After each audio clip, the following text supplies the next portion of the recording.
বন্ধুরা এখন বাজে হলো 8:30 বাজছে। হ্যাঁ 8:30 এরকম। তো মেয়ে বলছে ঘুম থেকে উঠে, দুদিন ধরেই বলছে পিঠে খাবো নালে পায়েস খাবো এরকমই বলছে। তো পায়েস তো খেয়েছে, তো আজকে একটু অন্যরকম। এই যে আমি গুড়ি নিয়ে নিয়েছি, এটা কেনা গুড়ি, বাবা পড়ে যাচ্ছে। তো এটাকে একটু অন্যরকম করে, আর এই যে গুড় নিয়েছি, তো গুড় দিয়ে আমি বানাবো, কিছুটা ইডলি টাইপ বানাবো, আর খেতে এটা মিষ্টি হবে।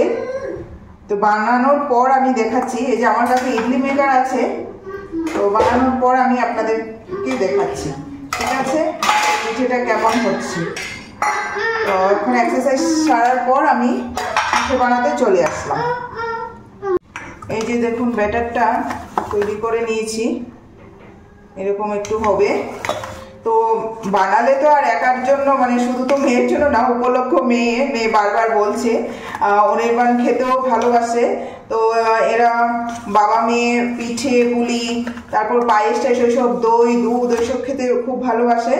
এই যে দেখুন ব্যাটারটা। তো অনির্বাণ এসেও বিকেলবেলা ওরও খিদে পায়, ও বলে কি খাবো, তো কিছু না কিছু তো দিই করে। তো আজকে এটা বানাচ্ছি।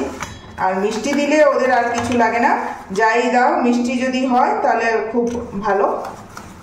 তো ব্যাটারটা তৈরি করে নিয়েছি, আর এটাতে ইডলি মেকারেই বানাবো আমি। তেল ব্রাশ করতে হবে, তো বানানোর পর দেখাচ্ছি।